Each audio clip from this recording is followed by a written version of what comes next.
نبی اکرم نور مجسم صلی اللہ علیہ وآلہ وسلم کے خاندان کے کتنے افراد کربلا کے اس میدان پر جام شہادت نوش فرما گئے۔ ایک دن آپ صلی اللہ علیہ وآلہ وسلم کا حجام آپ کی زلفوں کو سنوار رہا تھا۔ نبی اکرم صلی اللہ علیہ وسلم کی زلف عنبرین وہ کانوں کی لو تک ہوتی تھی، کبھی کبھی اتنی زیادہ ہوتی کہ آ کر حضور کے کندھوں کو چوم لیتی تھی۔ تو آپ صلی اللہ علیہ وسلم کی زلفیں جب کندھوں تک آتی تو پھر آپ کا وہ حجام آتا جو آپ کی زلفوں کو سنوارتا، تو آپ کی زلفوں سے جو آپ کے موئے مبارک الگ ہوتے وہ صحابہ کرام میں تقسیم کر دیے جاتے۔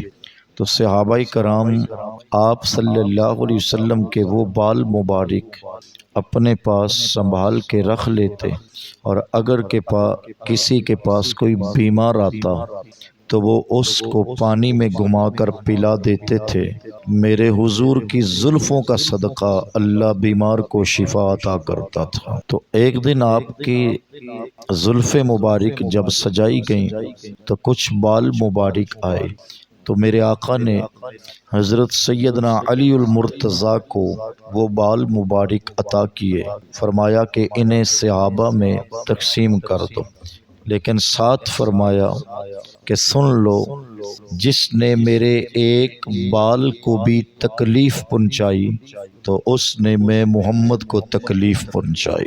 جس نے حضور صلی اللہ علیہ وسلم کے ایک بال مبارک کو تکلیف دی، اذیت دی، تو گویا اس نے محمد مصطفیٰ کو تکلیف پہنچائی۔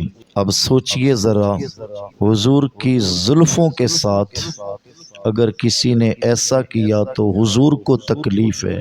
جس نے حضور صلی اللہ علیہ وسلم کے جگر کے ٹکڑے کو تڑپا کے رکھ دیا اور حضور کے خاندان کو ذبح کروا کے رکھ دیا، اور آپ صلی اللہ علیہ وآلہ وسلم جسے اپنے سینے پر بٹھایا کرتے، کندھوں پہ سجایا کرتے، جس نے ایسی عظیم ہستی کو وہاں پہ خون کے اندر تڑپا کے رکھ دیا، تو سوچئے اس نے میرے حضور کو کتنا بڑا صدمہ پہنچایا، کتنا بڑا دکھ دیا اس نے۔ یہی تو سبب ہے کہ حضرت عبداللہ ابن عباس رضی اللہ تعالی عنہما فرماتے ہیں، میں مکہ میں تھا تو میں نے خواب دیکھا، نبی رحمت صلی اللہ علیہ وسلم کی آنکھوں میں آنسو تھے اور حضور کی زلفوں پہ گرد و غبار پڑی ہوئی تھی۔ تو میں نے عرض کی، بندہ نواز یہ کیسا حال ہے؟ ارشاد فرمایا کہ آج میرا حسین شہید ہوا ہے اور میں حسین کو کربلا میں دیکھ کر واپس آ رہا ہوں۔ سیدنا امام حسین رضی اللہ تعالی عنہ اور آپ کے رفقا کے سر جسموں سے جدا کیے گئے اور پھر وہ نیزوں پر چڑھائے گئے۔ کربلا سے کوفہ اور کوفہ سے شام ایک لمبا سفر ہے جو خاندان نبوت کی پاک بیبیوں کو کرنا پڑ گیا۔ یزید کے دربار میں جو واقعات پیش آئے میں نے رات کو کچھ عرض کر دیا تھا۔ یزید نے جب ساری صورتحال کا جائزہ لیا تو اب جلدی سے اس قافلہ کو مدینہ شریف کی طرف روانہ کرنے کا سوچا۔ حضرت نعمان بن بشیر کے سپرد یہ قافلہ کیا گیا، کہا کہ اس قافلے کو مدینہ شریف سلامتی کے ساتھ لے جاؤ۔ جب یہ قافلہ شام سے نکلا تو سید زادیوں نے یہ خواہش ظاہر کی، نعمان بن بشیر سے شہر مدینہ جانا ہی ہے تو اس رستے کو اختیار کرو جس سے ہم کربلا سے ہو کر واپس جائیں، اور ہم دیکھنا چاہتے ہیں کہ ہمارے شہداء کے لاشوں کے ساتھ کیا سلوک ہوا ہے۔ تو نعمان بن بشیر نے اس بات کو مان لیا، تو یہ قافلہ دمشق سے کربلا کی طرف آیا، اور جب کربلا کی دھرتی پر اس قافلے نے قیام کیا تو وہ سارا منظر آنکھوں کے آگے آ گیا۔ یہاں خیمے تھے، یہاں پہ علی اکبر شہید ہوئے، یہاں پہ غازی عباس کے بازو کٹ گئے، اور یہاں پر ہم نے علی اصغر کی قبر بنائی تھی۔ یہ تمام تر واقعات آنکھوں کے سامنے آ گئے، لیکن اس وقت چونکہ ان جسموں کو اٹھا کر قبیلہ بنی غادریہ جو فرات کے کنارے آباد تھا انہوں نے دفن کر دیا تھا۔ قبروں کے نشان تھے، تو اہل بیت نبوت کی وہ خواتین جب یہاں آئیں تو ان قبروں پر ٹھہر گئیں۔ کس حال میں کیا کچھ کہا ہوگا یا کس حال میں حاضری ہوئی ہوگی یہ اللہ ہی بہتر جانتا ہے، میرے پاس ایسے لفظ نہیں ہیں جو میں پڑھ سکوں۔ وہاں پر حضرت سیدہ زینب سلام اللہ تعالی علیہا چونکہ آپ قافلہ کی سالار تھیں، تو یہاں کربلا کے میدان پر کچھ دیر کے لیے یہ قافلہ رکا تھا، لیکن پھر یہ قافلہ تیزی کے ساتھ شہر مدینہ کی طرف رواں دواں ہوا۔ شہر مدینہ میں چونکہ خبر پہنچ چکی تھی تو شہر مدینہ میں لوگوں کو اس کا پتہ چلا، تو شہر مدینہ کے لوگ انتظار میں تھے۔ شہر مدینہ میں ایک مرتبہ قیامت تب برپا ہوئی جب میرے اور آپ کے پیارے محبوب صلی اللہ علیہ وسلم نے وصال فرمایا تھا، تو صحابہ کرام علیہم الرضوان کے لیے وہ قیامت سے کم گھڑیاں نہیں تھی۔ حضرت بلال حبشی رضی اللہ تعالی عنہ تو شہر مدینہ چھوڑ کر ہی چلے گئے تھے، لیکن پھر واپس آئے، اور جب آئے تو آپ سے اذان کہنے کو کہا گیا تو آپ اذان نہیں پڑھتے تھے۔ حسنین کریمین نے اذان پڑھنے کا حکم دیا تو حضرت بلال حبشی نے اذان پڑھی۔ جب اذان پڑھی تو مدینہ کے لوگ گھروں سے روتے ہوئے مسجد نبوی کی طرف دوڑے، اور لوگوں کی زبان پر یہ تھا کہ اگر بلال اذان پڑھ رہے ہیں تو پھر اللہ کے رسول بھی تشریف فرما ہوں گے۔ اس کے بعد شہر مدینہ پر جو کیفیت دیکھی گئی وہ اس وقت تھی جب یہ قافلہ جو بڑی خوشی سے مدینہ سے نکلا تھا اب اتنے غم کی حالت میں واپس پلٹ رہا تھا۔ ایک شخص کا بیان ہے، کہتے ہیں کہ ہم نے بنو ہاشم کی عورتوں کو اس سے پہلے اتنا روتے نہیں دیکھا تھا جتنا آج وہ شہر مدینہ میں آ کے حضور کے روضہ انور پہ رو رہی تھی۔ شہر مدینہ کے لوگ چونکہ راہوں میں کھڑے تھے، قافلے کو دیکھا، قافلے کے سامان کو دیکھا۔ وہ جن لوگوں نے حضرت علی اکبر کو جاتے دیکھا تھا آج قافلے میں نہیں دیکھا۔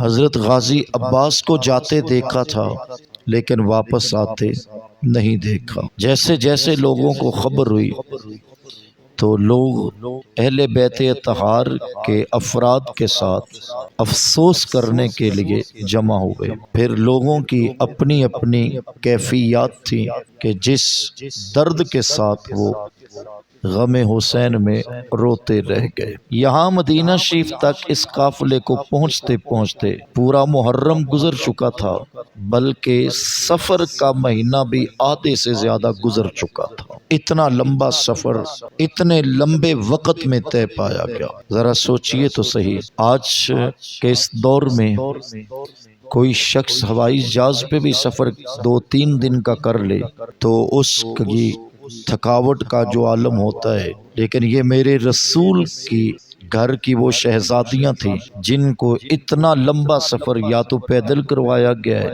یا پھر ان اونٹوں پہ جن پر کجاوے بھی نہیں، پالان بھی نہیں، بلکہ ننگی پشتوں پہ بٹھایا گیا۔ تھکا ہارا ہوا یہ قافلہ شہر مدینہ جب آیا تو ڈائریکٹ اس قافلے کی حاضری روضہ رسول پہ ہوئی۔ کس ڈھب سے سیدہ زینب سلام اللہ تعالی علیہا نے وہ کہانی سنائی ہوگی میرے حضور کو، کس انداز میں کربلا کی داستان پڑھی ہوگی حضرت امام زین العابدین نے، بلکہ سیرت نگاروں نے تو لکھا ہے کہ واقعہ کرب و بلا کے بعد حضرت امام زین العابدین کو ساری زندگی کسی نے مسکراتا نہیں دیکھا۔ آپ کی آنکھوں میں ہر وقت آنسوؤں کی جھڑی لگی رہتی، بلکہ آپ کو دیکھا گیا کہ آپ دن کا روزہ رکھتے تھے اور راتوں کو عبادت میں گزارتے تھے، اور جب افطار کے وقت آپ کے سامنے پانی لایا جاتا افطاری کے لیے تو امام زین العابدین کی ہچکی بند جاتی تھی اور فرماتے تھے کیسے پانی پی لوں جبکہ اپنی آنکھوں کے سامنے اپنے خاندان کو پیاسے تڑپتے دیکھا ہے۔ ساری زندگی آپ مسکرا نہ سکے، بلکہ کچھ کتابوں میں یہاں تک لفظ ہیں کہ ساری زندگی کربلا کے بعد آپ نے ٹھنڈا پانی نہیں پیا، میٹھا پانی تو درکنارے، امام زین العابدین ٹھنڈا پانی بھی نہیں پی۔ آپ کی جب یہ طبیعت مبارک شدت اختیار کر گئی تو آپ کے شہزادوں نے ایک طبیب کو بلایا کہ ہمارے بابا کو دیکھیے اور علاج کوئی کر دیجئے۔ تو آنے والے حکیم نے جب دیکھا تو کہا بیٹے میں بتا نہیں سکتا، جتنا کوئی ایسے ہے جیسے ان کو کوئی بڑا گہرا صدمہ پہنچا ہے۔ سیدنا حضرت امام زین العابدین رضی اللہ تعالی عنہ نے کس حال میں میرے حضور کو آ کے کربلا کی کہانی سنائی ہوگی؟ لوگ پوچھنے تو آئے ہوں گے تو کس طرح بتایا ہوگا کہ میرا بھائی ایسے شہید ہوا ہے؟ کیسے سنایا ہوگا کہ ہم پہ یہ قیامت کیسے ٹوٹ پڑی؟ سیدنا حضرت امام زین العابدین رضی اللہ تعالی عنہ کا ایک واقعہ میں نے آج ظہر کے وقت آپ لوگوں کے سامنے رکھا۔ جب یہ قافلہ شہر مدینہ پہنچا تو اہل مدینہ کو خبر ہوئی، تو اہل مدینہ نے اس بدبخت کی بیعت کو پہلے ہی منظور نہیں کیا تھا تو اب بالکل نہ کیا، بلکہ اس پر لعنت بھیجی اور اس کے خلاف پھر آوازیں اٹھی۔ ادھر اس کو یہ خبر ہوئی کہ شہر مدینہ کے لوگ نہیں بلکہ حرمین کے لوگ میرے خلاف ہو گئے اور میرے خلاف اب تقریریں ہوتی ہیں، جمعوں میں اس کا بیان ہوتا ہے، اہل بیت کو کس طرح شہید کیا گیا یہ لوگوں کو بتایا جا رہا ہے، اور لوگ پے در پے میرے خلاف ہو رہے ہیں۔ تو اس بدبخت کو پھر بھی چین نہ آیا تو اس نے شہر مدینہ پہ حملہ کرنے کے لیے ایک فوج کو روانہ کیا اور کہا کہ اگر مدینہ والے لوگ میری بیعت نہ کریں تو پھر تم پر 3 دن کے لیے مدینہ حلال ہے۔ معتبر کتب کے اندر یہ واقعہ غرہ کے نام پر موجود ہے۔ شہر مدینہ میں اس کی فوج نے آ کر جب چڑھائی کی تو لوگوں کو مسجد نبوی کے اندر نماز پڑھنے سے بھی روک دیا گیا۔ حضور نبی اکرم نور مجسم صلی اللہ علیہ وسلم نے ارشاد فرمایا جس نے میرے مدینہ کے لوگوں کو ڈرایا اللہ قیامت والے دن اس کو ڈرائے گا۔ اور نبی اکرم صلی اللہ تعالی علیہ وآلہ وسلم نے خود مدینہ سے محبت کی ہے تو مدینہ کے باسیوں سے محبت کرنے کا حکم بھی دیا ہے، لیکن اس شخص نے نہ کہ شہر مدینہ کے لوگوں کو ڈرایا بلکہ شہر مدینہ کے لوگوں کو بھی ناحق قتل کروایا گیا۔ کتابوں میں جو لفظ ہیں وہ پڑھے نہیں جاتے کہ اس شخص نے اس کے سبب 3 دن کے لیے مسجد نبوی کی آذان بند ہو گئی، جماعت نہیں کروائی جاتی۔ حضرت سعید ابن مسیب رضی اللہ تعالی عنہ جو ایک بوڑھے صحابی تھے، بعض نے کہا کہ یہ تابعی ہیں، بعض نے کہا صحابی ہیں، تو جنہوں نے کہا صحابی نہیں تابعی ہیں تو فرمایا سب سے افضل تابعی ہیں۔ یہ اس وقت بڑھاپے میں تھے اور نابینا تھے، کہتے یزیدی فوج ایک صحابی کو تلاش کر رہی تھی اور پکڑتی تو قتل کرتی، تو میں اس وقت نبی اکرم صلی اللہ علیہ وسلم کے ممبر کے نیچے چھپ گیا۔ 3 دن مسجد نبوی میں اذان نہیں ہوئی اور نہ میں نے کوئی اذان سنی، جماعت تک نہیں ہوتی تھی، مجھے خبر ہی نہیں ہوتی تھی کہ صبح کب ہوئی ہے تو شام کب ہوئی ہے۔ لیکن ایک بات بڑی آگے لکھ کے گئے ہیں، فرماتے 3 دن گو کہ مسجد نبوی کے میناروں پہ تو اذان نہیں ہو رہی تھی، لیکن تینوں دن متواتر 5 وقت کی آذان اور جماعت کی آواز مجھے گنبد خضرا سے آیا کرتی تھی۔ مسجد نبوی شریف کا سین اس کا ادب پامال ہوا، گھوڑے باندھے گئے اور مسجد نبوی شریف کی نمازیں روک دی گئی۔ شہر مدینہ کے اندر کم و بیش میرے حضور کے 700 صحابہ کو چن چن کے شہید کیا گیا، بلکہ حضرت ابو سعید خدری رضی اللہ تعالیٰ جو بوڑھے صحابی تھے، ان کی داڑھی کے بالوں کو کھینچ کھینچ کے نوچا گیا۔ ایک کثیر تعداد میں شہر مدینہ کی پاک دامن عورتوں کی عزتوں کو پامال کر کے رکھ دیا گیا۔ اور پھر اس شخص نے بات یہاں تک نہیں روکی تھی، بلکہ بڑے بڑے مورخین نے یزید کے واقعہ کربلا کے بعد ان واقعات کو سیاہ کارناموں میں لکھا ہے کہ یہ اس کے سیاہ کارنامے تھے، یعنی اس کے کرتوت یہاں تک بھی رک نہ سکے بلکہ اس سے بھی آگے بڑھتے گئے۔ اور شہر مدینہ پر حملہ کروانے کے بعد اس نے اپنی فوج کو ڈائریکٹ مکہ پاک پہ حملہ کرنے کا حکم دیا، اور پھر اس کی فوج مکہ پہنچی اور کعبہ اللہ کے اوپر سنگ باری کی گئی، آگ کے تیر برسائے گئے، یہاں تک کہ کتابوں میں لکھا ہے کعبہ اللہ کا غلاف جل گیا اور عمارت کو شدید نقصان پہنچا، بلکہ حضرت سیدنا اسماعیل علیہ السلام کے بدلے میں وہ آنے والا دمبا جس کی قربانی کی گئی تھی، اس کے سینگ کعبہ اللہ کی چھت میں لگے ہوئے تھے، رکھے ہوئے تھے، وہ بھی سارے اسی آگ میں جل گئے۔ جب کعبہ اللہ پہ حملہ ہوا تو پھر اللہ کو کب گوارا ہے کہ اب کوئی کعبے تک بھی پہنچے۔ اور تاریخ خانہ کعبہ آپ آج بھی پڑھ لیں، خانہ کعبہ کی طرف جس کسی نے میلی آنکھ سے بھی دیکھا ہے، اللہ نے پھر اس کو سزا اسی وقت دی ہے۔ قرآن میں ایک واقعہ موجود ہے، أَلَمْ تَرَ كَيْفَ فَعَلَ رَبُّكَ بِأَصْحَابِ الْفِيلِ، محبوب کیا آپ نے ہاتھی والوں کا حال نہیں دیکھا؟ وہ ابرہہ جو اپنی ایک طاقتور فوج لے کر مکہ پہ حملہ کرنے آیا تھا اور کعبہ اللہ پہ حملہ کرنا چاہتا تھا، تو میرے حضور کے دادا جان سے ملاقات ہوئی اور آپ کے اونٹ پکڑ کر وہ لے گیا۔ تو آپ اونٹ لینے گئے تو ابرہہ کہنے لگا میں نے تو سوچا تھا کہ سردار آپ کعبے کے متعلق کوئی بات کریں گے، تو میرے حضور کے دادا جان فرمانے لگے کہ میں تو اپنے اونٹوں کی بات کرنے آیا ہوں، کعبہ جس کا گھر ہے وہ اپنے گھر کی حفاظت خود کرنی جانتا ہے۔ اور پھر وہ ابابیل آئے، اللہ ہم کو مکہ پاک لے جائے، تو وہ ابابیل آج بھی کعبے کا طواف کرتے نظر آتے ہیں۔ ان ابابیلوں کی چونچ میں ایک ایک چھوٹا چھوٹا کنکر تھا۔ ایک ابابیل کتنا بڑا کنکر اٹھا سکتا ہے، لیکن جب وہ کنکر نیچے گرتا تھا تو نہ کہ وہ شخص بلکہ وہ ہاتھی بھی جل کے راکھ ہو جاتا تھا۔ قرآن کے لفظ ہیں کہ اللہ نے ان کو ایسے تباہ و برباد کر دیا، فَجَعَلَهُمْ كَعَصْفٍ مَّأْکُولٍ، وہ ایسے جیسے جو ہے نا بھوسا ہو جاتے ہیں۔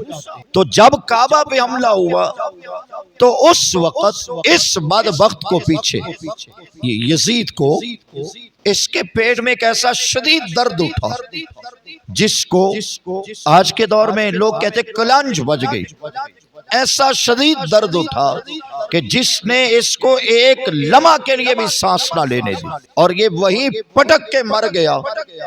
تو یہ خبر چلتی چلتی مکہ پاک میں پہنچی تو حضرت عبداللہ ابن زبیر رضی اللہ تعالی عنہ ایک اونچی جگہ پہ کھڑے ہو کے آپ نے اعلان کیا تھا، او بدبختو، جس کے کہنے پر تم نے مدینہ پاک کا جو ہے وہ ادب کو پامال کر دیا، جس کے کہنے پر تم نے مکہ پاک جیسی پر امن زمین کا امن بھی تباہ و برباد کر دیا، وہ جو تمہارے پیچھے تھا وہ مر گیا ہے۔ اور جب لوگوں کو یہ خبر ملی کہ یزید مر گیا ہے تو پھر اس کی فوج وہاں سے نکلی اور پھر اس سے بڑا شدید نقصان بھی ہوا۔ پھر حضرت عبداللہ ابن زبیر رضی اللہ تعالی عنہ نے وہاں مکہ المکرمہ کا نظام سنبھالا۔ ہم اپنی بات کی طرف آ رہے ہیں۔ یزید کے مر جانے کے بعد اس کا اپنا بیٹا جس کا نام معاویہ تھا وہ تخت نشین ہوا۔ اس کی عمر کوئی 18 سے 20 سال کے لگ بھگ تھی۔ یزید کے مرنے کے بعد وہ تخت پہ آتا ہے اور آ کر حکومت کری، اور 40 دن فقط اس نے حکومت کی، اور 40 دن کے بعد اس نے اپنے لوگوں کو اکٹھا کیا اور کہا کہ میں ایسے تخت پر نہیں بیٹھنا چاہتا جس تخت کو آل رسول کے خون سے رنگا گیا ہو۔ اس نے خود اقرار کیا کہ میرا باپ ظالم تھا، اس نے ظلم کیا، نبی کے خاندان کے ساتھ ظلم کیا، لہذا ایسے تخت پر میں ہرگز بیٹھنا پسند نہیں کر رہا جس تخت پہ آل نبی کے خون کی بو ہے۔ اور پھر وہ چھوڑ کر سب کچھ کہنے لگا یہ تمہارا تخت تمہیں مبارک ہو، تمہاری حکومت تمہیں مبارک ہو، ہمارے رونے سے جو ہے نا اللہ ہمیں ہی معاف کر دے تو یہ کافی ہے۔ پھر وہ ایک کمرے میں گیا اور 3 دن کے بعد اس کا دروازہ کھلا تو وہ اندر مردہ پایا گیا۔ یزید کے مرنے کے بعد کوفہ کی طرف ہم آتے ہیں۔ یہاں پر مختار ثقفی نامی ایک شخص آیا، آئے تو اور بھی بہت سارے ہیں لیکن ہم اپنا مطلب پڑھنے جا رہے ہیں۔ مختار ثقفی نامی ایک شخص تھا جو یہاں پہ کوفہ میں آیا، اور اس شخص نے آتے ہی سب سے پہلا نعرہ یہ لگایا تھا کہ جس نے اہل بیت نبوت کے لوگوں کو شہید کیا یا اس معاملے میں ملوث پائے گئے یا ان کا تعاون کیا تو میں ان میں سے کسی ایک کو بھی نہیں چھوڑوں گا، اور خصوصاً جنہوں نے حضور کے خاندان کے افراد کو جس ڈب میں شہید کیا ہے میں ان کو ویسی ہی سزا دے کر ویسے ہی قتل کروں گا۔ یہ کہہ کر اس نے پھر اپنی فوج کے لوگ ان لوگوں کے پیچھے لگائے۔ خولی بن یزید بدبخت شخص تھا، شمر ذل جوشن سر حسین کاٹنے والا بدبخت تھا، عمر بن سعد آل نبی پہ پہلا تیر چلانے والا تھا، اور کچھ لوگ تھے جن کے نام کتابوں کے اندر موجود ہیں۔ یہ وہ لوگ پھر کچھ وہاں سے بھاگ نکلے کہ اب اپنی جان کو بھی تو بچانا ہے، ہم پکڑے گئے تو مارے جائیں گے۔ کچھ اپنے اپنے مکانوں میں چھپ گئے، اور کچھ لوگ جو تھے وہ کوفہ چھوڑ کر بھاگ نکلے۔ شمر ذل جوشن یہ مکہ کو چھوڑ کر بصرہ کی طرف بھاگا، اور کوفے اور بصرہ کے درمیان ایک گاؤں تھا جہاں جا کر اس نے پناہ لی، اور پھر منتیں سماجتے اس وقت کے حکمرانوں کی کہ مجھے کسی طریقے سے بچا لیا جائے، لیکن مختار ثقفی نامی شخص نے لوگوں کو پیچھے ہی اس قدر لگا دیا تھا کہ وہ کسی ایک کو بھی چھوڑنا نہیں چاہتا تھا، بلکہ اس کا حکم یہ تھا کہ اگر کوئی زندہ پکڑا جائے تو اس کو میرے پاس لایا جائے، میں بے عین اسی حالت میں اس کو قتل کرنا چاہوں گا جس حال میں انہوں نے اہل نبوت کے لوگوں کے ساتھ سلوک کیا۔ پھر کچھ لوگ پکڑے گئے۔ خولی بن یزید یہ بدبخت اپنے گھر میں چھپ گیا۔ جب فوج وہاں تک پہنچی تو اس نے اپنی بیوی سے کہا کہ ہمارے گھر کے دروازے پہ کوئی دستک بھی دے تو تم یہ نہیں بتاؤ گی کہ میں گھر میں ہوں، تو اس کی بیوی ایسی نہیں تھی۔ خولی بن یزید وہ بدبخت ہے کہ پہلی رات کو سر حسین اس بدبخت کے گھر میں تھا، تو جب اس کے گھر وہ لوگ پہنچے تو اس کی بیوی زبان سے تو کہہ رہی تھی کہ وہ گھر میں نہیں ہے، لیکن اپنے ہاتھ کے اشارے سے بتا رہی تھی کہ وہ وہاں چھپا پڑا ہے۔ اور پھر یہ گرفتار ہوا، اور جب گرفتار ہوا تو مختار ثقفی کے پاس لایا گیا، تو مختار ثقفی نے اس کا سر کٹوانے کے بعد اس سر کو مدینہ پاک میں حضرت امام محمد بن حنفیہ کے پاس بھیجا کہ حضور مجھ سے جتنا ہو رہا ہے وہ میں کر رہا ہوں، چھوڑوں گا تو نہیں، لیکن آپ جو ہے میں یہ آپ کے پاس بھیجا ہے، شاید اس سے آپ کو کوئی خوشی ہو، لیکن میرے حضور صلی اللہ علیہ وسلم کے خاندان کے لوگ تھے آپ نے اس کو ایسا کرنے کا طریقہ جو تھا اسے پسند نہیں کیا کہ تم جو ہے وہ سر کاٹ کاٹ کے ایسے ایسے کرتے جاؤ۔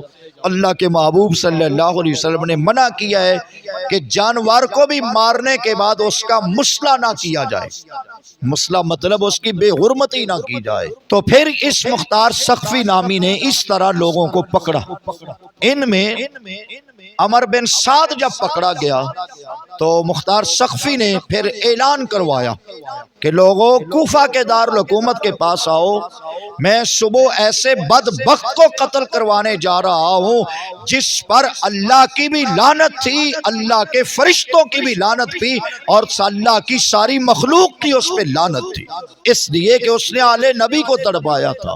پھر اس شخص کو بھی اسی طرح مروایا گیا۔ ابن زیاد شخص یہ وہاں سے بھاگ نکلا۔ کچھ کتابوں میں یہ بات ہے کہ ابن زیاد جو ہے یہ نکل گیا تھا وہاں سے، جنگلوں میں جا پہنچا، اور ایک ایسے جنگل میں جا پہنچا صحرا میں جس میں حضرت امام زین العابدین رضی اللہ تعالی عنہ نے اپنا ایک جھونپڑا بنایا ہوا تھا، اور آپ وہاں پہ عبادت میں مصروف رہتے تھے۔ یہ وہاں پہ جا پہنچا، زبان لٹکی ہوئی تھی، حالت بگڑی تھی، اور سیدنا امام زین العابدین سجدے میں تھے، اور آپ کے پاس آپ کا مشکیزہ پانی کا بھرا ہوا موجود تھا، اور شدت پیاس کی وجہ سے اس کی زبان لٹکی ہوئی تھی۔ جب سیدنا امام زین العابدین نے سجدے سے سر اٹھایا تو اس نے دیکھا تو کانپ اٹھا اور ڈر گیا کہ کہیں اب یہاں سے نہ پکڑا جاؤں، لیکن پھر اس نے کہا کہ یہ تنہا ہے، میرا کیا کر لیں گے؟ لیکن آپ نے نماز سے سلام پھیر کے پوچھا میاں تو کون ہے اور کیا چاہتا ہے؟ تو کہنے لگا شدت پیاس نے تڑپا دیا ہے، ایک پیالہ پانی کا مل جائے تو میں صدقے جاؤں آقا حسین کے اس عظیم بیٹے کے عظیم صبر پر کہ آپ نے اپنے خیمے میں اپنے ہاتھوں سے پھر بھی ابن زیاد کو پانی دیا تھا، اور یہ پانی پی کے پھر وہاں سے بھاگ نکلا، لیکن پکڑا گیا۔ جب پکڑا گیا تو دریائے فرات کے کنارے اس کا سر کٹا، اور جب اس کا کٹا ہوا سر کوفے میں لایا گیا تو مختار سقفی کے آگے رکھا گیا۔ جب اس کے آگے سر رکھا گیا تو اسی محل کے اندر سے ایک بہت بڑا سانپ نمودار ہوا، اژدہا، بہت بڑا سانپ نمودار ہوا جو لوگوں سے گزرتا ہوا اس کے سر تک آیا، اور جب سر تک آیا تو ناک سے گھس کر گلے سے نکلتا تھا، گلے سے گھس کر منہ سے نکلتا تھا۔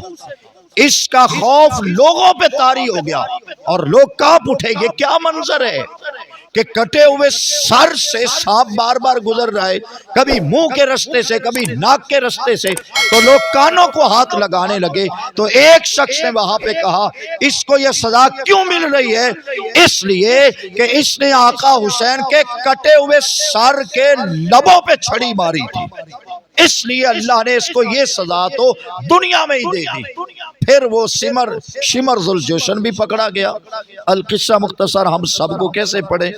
یہ سارے لوگ اسی طرح پکڑے تو گئے، مارے تو گئے، لیکن آخر میں ایک کام اور بھی عجیب ہوا، وہی مختار سقفی جو بڑا کام کر گیا۔ لوگ سوچتے ہیں جس نے اتنا بڑا کام کر لیا، قاتلان حسین کو پکڑا پھر انہی حالت میں مارا، تو خیال تو آتا ہے کہ کتنا بڑا بندہ ہوگا، لیکن بدبختی اس پہ بھی غالب آ گئی۔ جب اس نے یہ کام کیا تو بہت لوگ اس کے حق میں آ گئے اور لوگ اس کے چاہنے والے بن گئے کہ اس نے بڑا کام کیا، لیکن یہ شیطان کے مکر و فریب میں آ کر ایسا پھنسا کہ خود جھوٹا نبی ہونے کا دعویٰ کر بیٹھا، اور پھر اسے بھی پکڑا گیا اور اس کا بھی سر کاٹ دیا گیا۔ تو یہ کربلا کے بعد کے حالات میں سے کچھ باتیں میں نے آپ تک رکھی۔ علماء نے اس بات کو لکھا ہے کہ نبی رحمت صلی اللہ علیہ وسلم کا فرمان ہے، دو لوگوں کو اللہ سب سے سخت عذاب دے گا، ایک وہ بدبخت جو کسی نبی کے ہاتھ سے مارا گیا ہو، یا وہ شخص جس نے کسی نبی کو شہید کیا ہو۔ اور دوسرا وہ بدبخت ہوگا جس نے حسین ابن علی کو شہید کیا تھا۔ اب کچھ ایسے لوگ بھی ہیں جن کا اتنا گنہونا عبرت ناک انجام لوگوں نے دنیا میں دیکھا، وہ لفظ ہی اتنے سخت ہیں کہ مجھے مسجد میں بیٹھ کر اور آپ کے سامنے بھی پڑھتے ہوئے مجھے حیا آ رہی ہے کہ وہ لفظوں کو میں کیسے پڑھ لوں، لیکن یہ لوگ پھر بچے نہ تھے۔ ایک وہ بدبخت تھا قافلہ حسین پہ جس نے پانی کے معاملے میں گڑبڑ کی، اور سیدنا امام حسین رضی اللہ تعالی عنہ نے اپنے خیموں کے ارد گرد خندق کھدوائی تھی، تو اس بدبخت نے کہا کہ دیکھو حسین اپنی زندگی میں اپنے خیموں کے ارد گرد دوزخ کو جلا کے بیٹھا ہوا ہے۔ جب اس کی زبان سے یہ لفظ نکلے تو اس کا گھوڑا بدک گیا اور بھاگا، اور اس بدبخت کا پاؤں اسی گھوڑے کی رکاب کے اندر پھنس گیا، اور گھوڑا پورے کربلا کے میدان میں گھسیٹ گھسیٹ کر اس کو لا کے اسی جلدی آگ میں اس نے چھوڑا، جس کے اندر وہ جلتا جلتا جا مر گیا۔ ایک ایسا شخص بھی تھا جس نے پانی کے حوالے سے کوئی گڑبڑ کی، اور اس شخص کو جسم کو آگ لگی، اور آگ بجھانے کی بڑی کوشش کی لیکن بجھ نہیں رہی تھی، تو وہ دوڑتا دوڑتا دریائے فرات کے اندر جا اس نے غوطہ لگایا، لیکن دریائے فرات کے اندر غوطے لگانے کے باوجود بھی اس کی آگ نہ بجھ سکی، اور وہ وہیں پہ تڑپ تڑپ کے مر گیا۔ بہت سارے واقعات اسی ضمن میں کتابوں کے اندر موجود ہیں، اور ہم نے جہاں تک ممکن ہو سکا وہ آپ کے سامنے پڑھ دیا۔ کربلا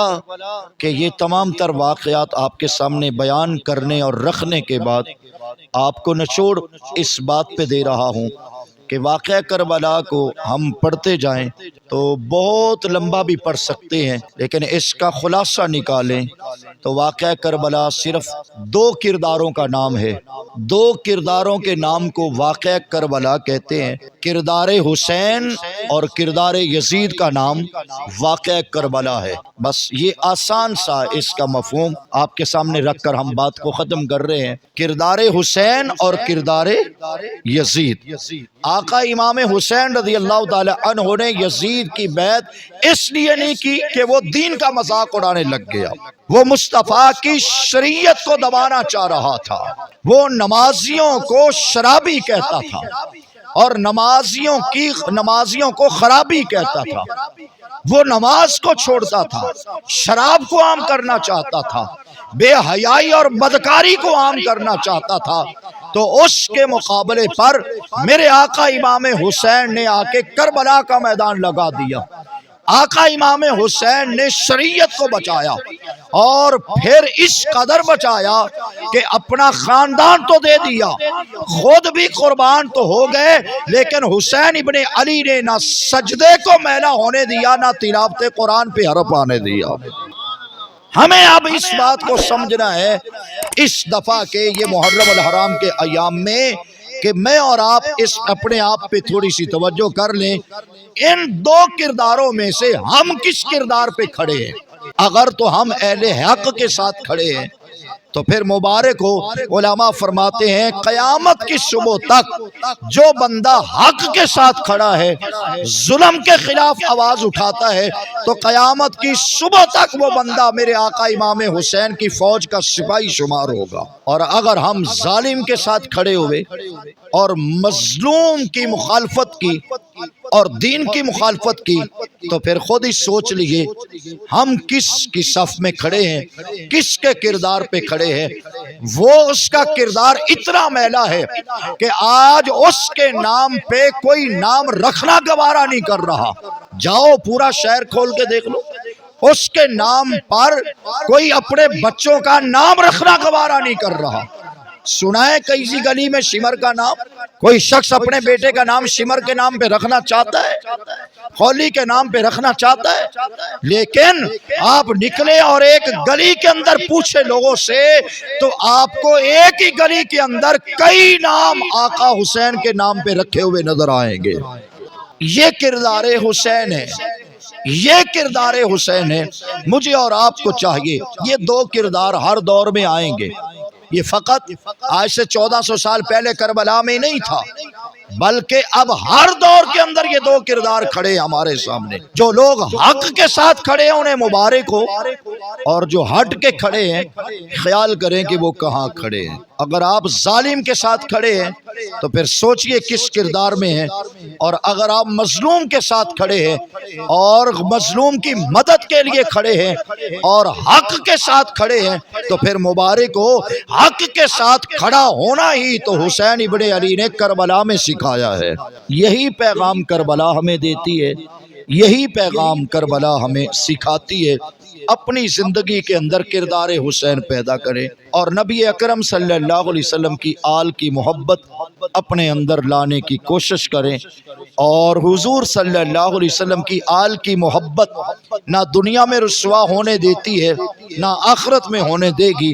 کہ میرے آقا کا فرمان ہے، فرمایا خبردار سن لو، جو میری آل کی محبت میں اس دنیا سے گیا اللہ اسے شہادت کا مرتبہ عطا فرمائے گا.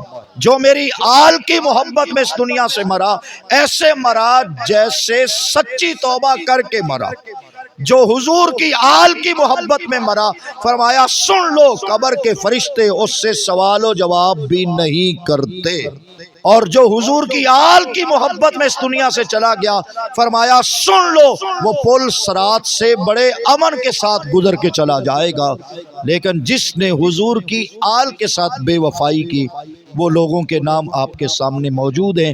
اپنے آپ کو سنواریے اور اپنے آپ کو ان کاموں کی طرف لائیے جو کام سیدنا امام حسین رضی اللہ تعالی عنہ نے کیے تھے. دین پر آج بھی مشکل وقت ہے اور آج بھی دین کے اوپر جو ہے وہ گرد و غبار اور نہ جانے کیسے کیسے بادل ہیں اور پتہ نہیں کس کس کردار کے اندر یزید سامنے ہے. ضرورت ہے کہ اس دور کے اندر ہم اہل حق کے ساتھ کھڑے ہوں اور دین کے پیغام کو سمجھیں اور دین کے مزاج کو سمجھیں گے تو پھر یقیناً کامیابیاں ہمارا مقدر ہوگی. ہم نے جہاں تک جو کچھ پڑھا اللہ کے حضور دعا ہے کہ میرا رب ہمارے پڑھنے اور آپ کے سننے کو اپنی بارگاہ میں قبول فرمائے.